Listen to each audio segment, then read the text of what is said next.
Hello, here at Bringing Up Book Lovers. I am Phyllis Wheeler, um, and Sarah Boble. We're here to get you ready for your next trip to the library. Today we're brought to you by excellenceinliterature.com, home of Janice Campbell's classic literature and writing curriculum for grades 8 through 12, because reading great books can change your life. Today we're going to talk about A Place to Hang the Moon by Kate Albus. This book just came out earlier this year, and it's such a good read. I gave it to my daughter and asked her to read 2 chapters a day, and she stayed up late reading it, and she read it during lunch and asked if there's a sequel when she was finished. It was very lovely. and how old is she? So she just turned 9. I would say that if your kids read like the Vanderbeekers, they can read this for sure. So, Sarah, give us a summary.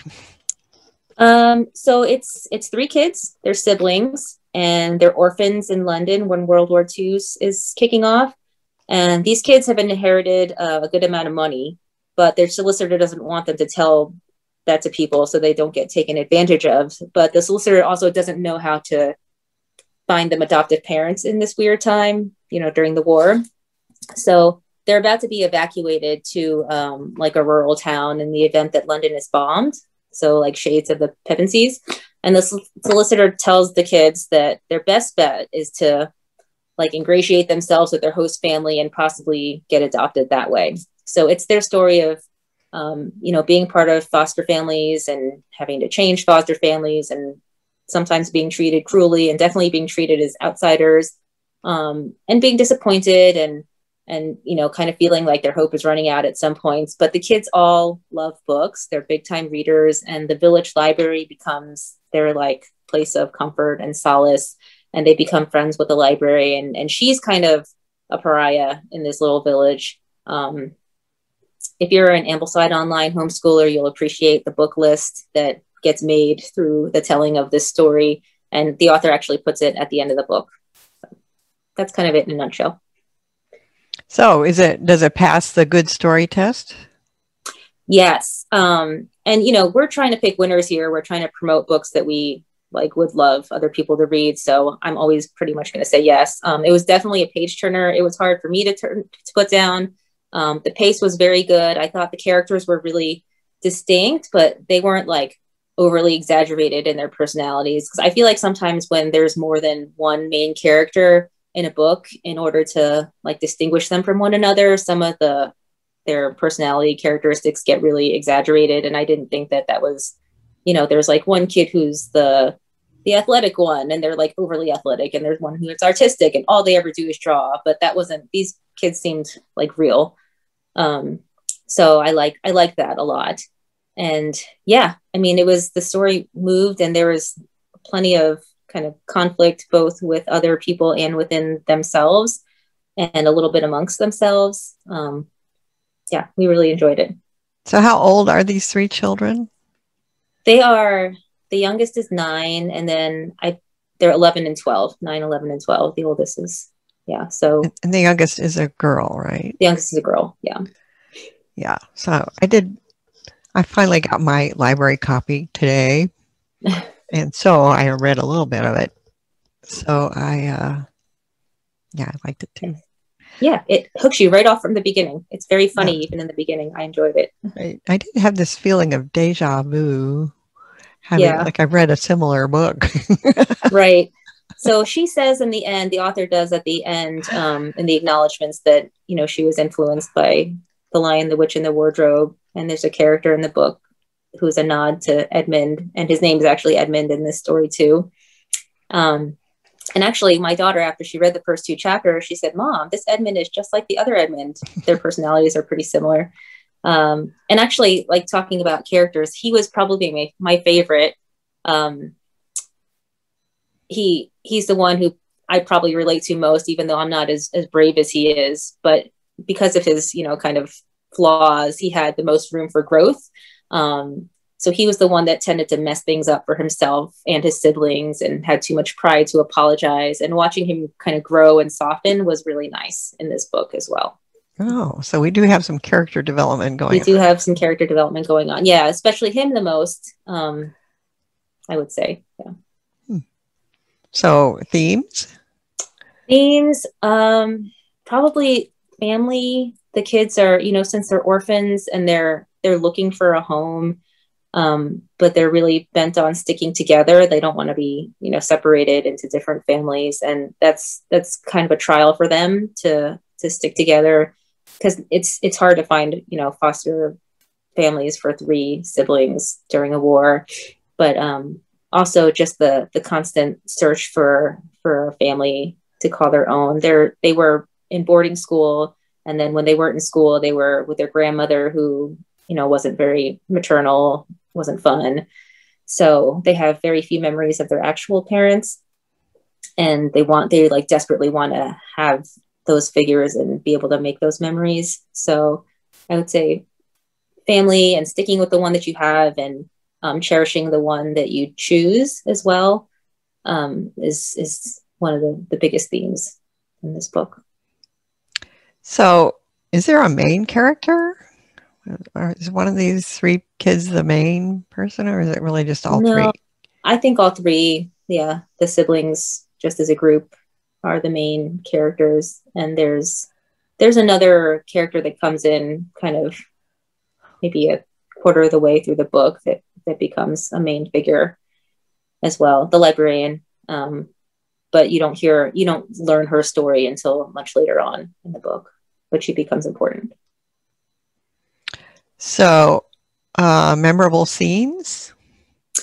Yeah. So probably the one that my daughter picked was when Edmund's, their first foster family, the parents were nice, and they had 2 foster brothers who were twins and really mean. And Edmund found a dead snake and hid it in one of his foster brothers' beds. And she thought that was really funny. I mean, gross too, but I would say that's probably one of the most memorable scenes. And then at the end, William, the oldest boy, had never ridden a bicycle before. He never had anyone to teach him. And when he got a bike for Christmas, or was it his birthday? He got a bike for his birthday. And learning the 3 of them, the siblings out there doing something that kids do, was probably one of the most memorable scenes for me, just because they had to have such a rigid, strict childhood, boarding school, and then home with no fun grandma, and not having kid experiences. And that was his first time kind of being able to do that and relax and not be the oldest responsible brother. I suppose they had to work together in order to teach someone to ride it, right? Yeah. Yeah. Yeah, cool. So is there anything that you specifically disliked? No, I love this book through and through. And I didn't think there was anything that parents need to be concerned about either. I think, so depending on what, the child knows about World War II and history, you might want to just kind of give them a little bit of heads up. So my daughter knew who Hitler was, and, that he was German, and that he was trying to, eliminate people and become like a master race. So she knew that. And she knew that America and England were on one side with other countries. And that's pretty much all you need to know. I think the only thing that comes up that she asked about was the term Jerry's, that, the people call the Germans the Jerry's, and it's supposed to be a derogatory term. So I explained what that was to her, and that we don't call Germans Jerry's anymore. So that was about it, as far as needing to explain anything. If you wanted to engage your kid in this book, obviously your 9-year-old was engaged, but let's put yourself in somebody else's shoes. Let's say they've got a kid who's not really that much of a reader. How would you try to engage them? Well, in the beginning of the story, Edmund's kind of personality really comes out. So I think a kid who started reading it, even the first few pages, would be hooked, because the orphan story presents itself. And, that's one that's classic. Like, all orphan stories seem to end up being really interesting for kids, because they have to imagine a world where they don't have, parents they can ask questions to, and people who they can depend on. And I think it's also really appealing for both boys and girls, because it's set during a war, And out of the main characters, there's both boys and girls in the story. Is there any Yeah, bombing like Blitzkrieg going on that you see in this book? there were. So the kids had heard about London being bombed. They didn't experience any firsthand, but each family in the village, the rural village where they were staying, had some kind of bomb shelter just in case. Okay. So they heard stories about it, didn't actually experience it firsthand. Very good. Okay. So we have with us Ms. Kate Albus, the author of the wonderful A Place to Hang the Moon. I, I was telling Phyllis before you came on and told the people out there who are watching. So my daughter, who just turned 9, I gave her the book and I said, just read 2 chapters a day. And so she read 2 chapters, and then she was reading it like during lunch, and then she was staying up late reading it. So she finished it. Well, I don't know what the pace would have been for 2 chapters a day, but she finished it in about a week. She loved it. She asked for a sequel. So I'm not planning one, but if you are, we'll definitely get it. That is the biggest recommendation. So thank you very much. Thank you for me. That's very kind. Yeah. Well, thanks for writing it, because I feel like you could have written it for it to be a lot harder to read for than for a 9-year-old.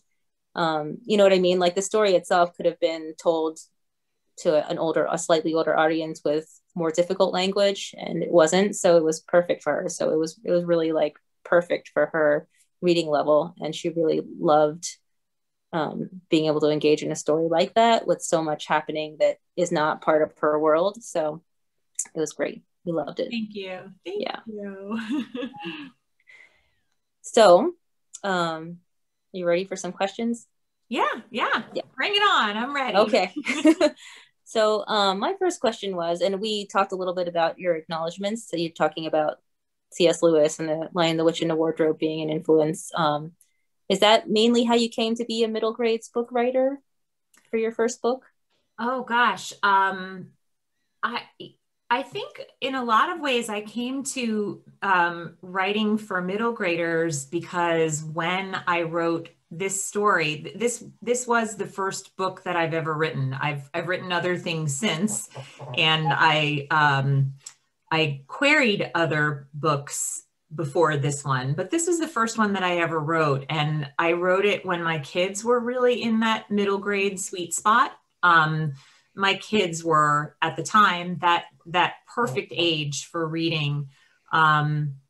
Just when they really discovered the magic of books, but also when pressures of the outside world haven't really impinged upon their reading time. So one of my kids' Montessori teachers back in the day said, when they get to high school, the thing that they'll miss most is unfettered time for reading. And that has proven to be so true, just as after school jobs and sports and activities and homework and all those other things take over.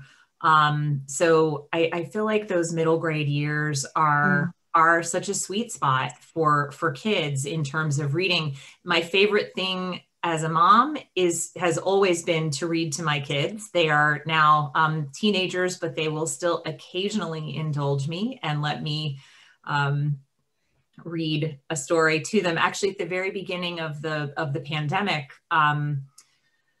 I read to them a story by someone that I think you all have spoken to, Kayla Noel, who wrote Coup.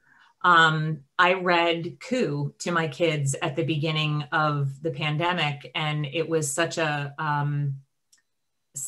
gift to have that sort of cozy, comforting, protected time, even though they're teenagers and are far too old to be read to. It was this sort of magical cocoon of space during a scary time. So I think that's what brought me to middle grade writing was my own kids. Kayla is actually the one who told us about your book. That's why we got it from the library and contacted you. Wonderful. Yeah. Wonderful. Yeah. I loved Coup, and Kayla has become a dear friend. So. Oh, cool. Yeah. So do you have 3 children that are similar to the ones in this book? I mean, 2 boys and then a younger sister? I do not. I have an older son and a younger daughter, so they're not exactly the same. I don't know what made me gravitate towards having 3 children. I suppose they have very distinct personalities that I wanted to showcase in the story, but no, they're not really modeled after my own kids, except that my kids do like books. So there's that. Cool.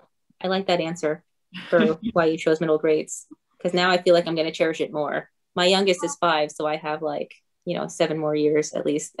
Oh yeah, enjoy every second. It's just it's such a magical time. So enjoy it. I'm jealous.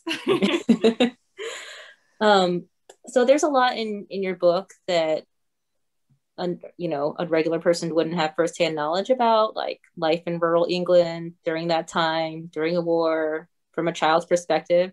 What was research like for you for this book? Oh, I love the research part. My former career, in my former career, I was a child psychologist but primarily a research psychologist. So I most of my writing until now has actually been scientific journal article writing. So I don't know if that's where I come by my love of research, but I love going down that research rabbit hole. So before I wrote the book, I'm obviously not from England, also wasn't alive yet in 1940.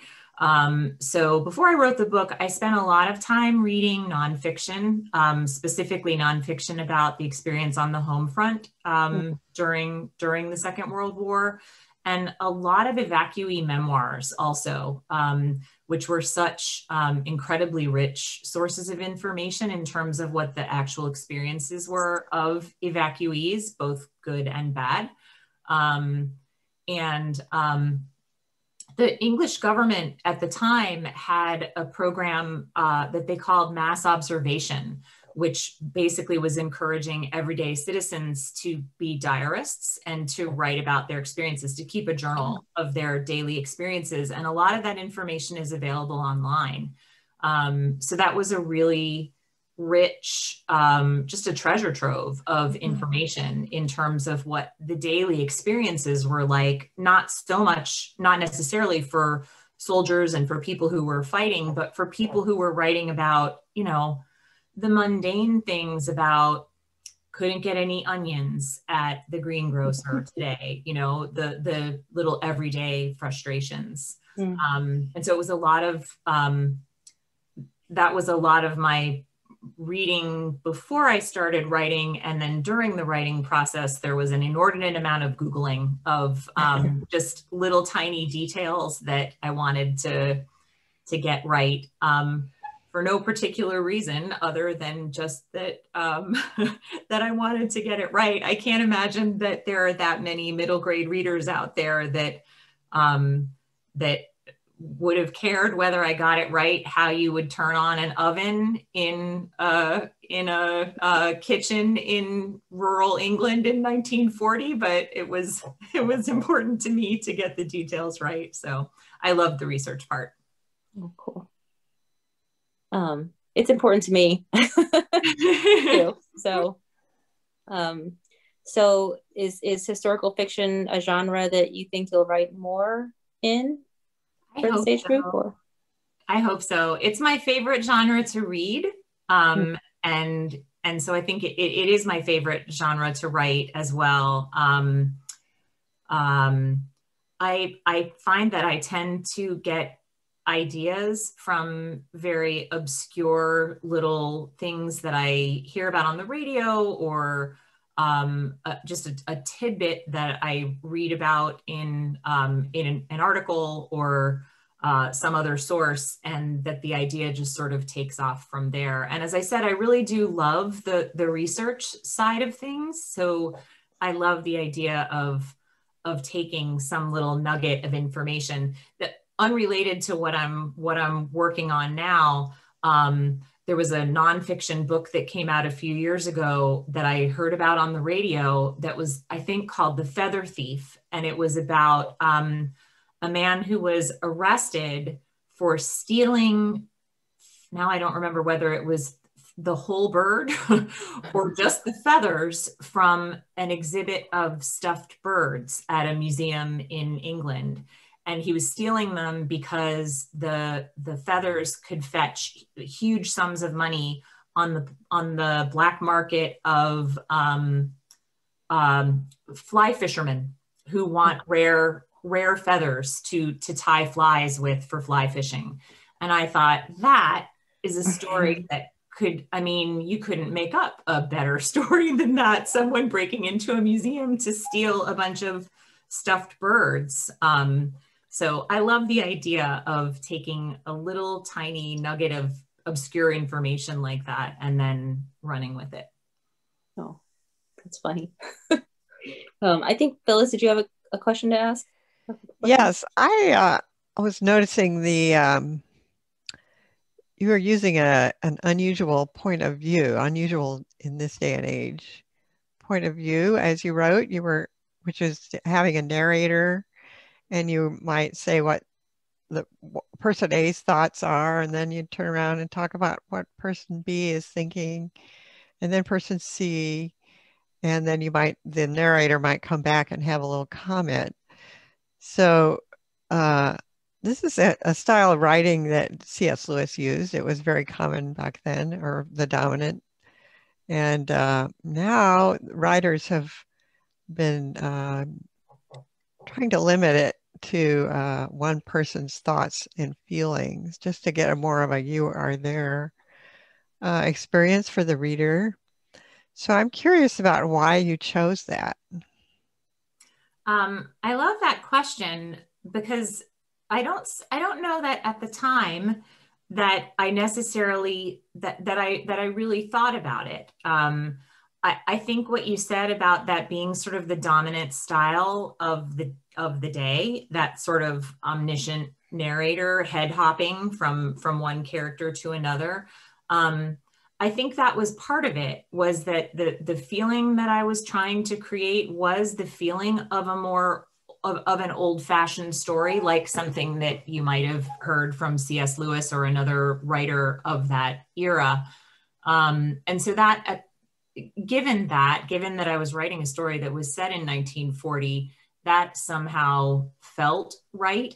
I know people have probably different, I'm sure there are differences of opinions about narrative asides, about the narrator interjecting.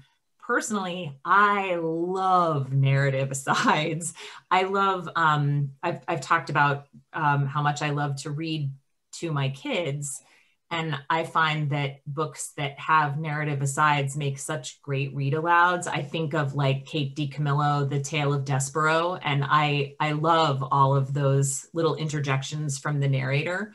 But I will confess that I thought about it during the editing process. I wondered, is this all wrong? Is this going to be a problem? The head hopping and the omniscience, and I seriously thought about a complete do-over in just the voice of one of the three characters. But in retrospect, I'm glad I didn't, because I love each of the characters equally, and I'm glad to have gotten to be inside their heads, each of their heads a bit. Right. If you're limiting it to one, then you get to know just the one very well, but the others not so much. So right. Yeah. Right. So, yeah, I think you did a very good job of it. Thank you.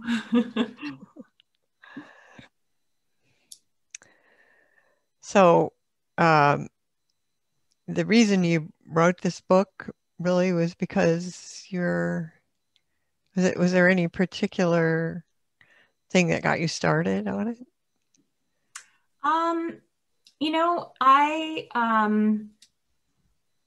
As I said, I started I spent many years as a science writer. And I think that while I've always been an avid and voracious reader, I never really fancied myself capable of creative writing. I think because I was so rooted in the tradition of science writing, where you sort of know everything that you're going to say before you ever actually start writing. And I figured that was the way that creative writers did it as well, that someone who sits down and writes a novel knows the beginning, knows the middle, knows the end, and knows everything that happens in between before they ever sit down, that they have an outline in their head.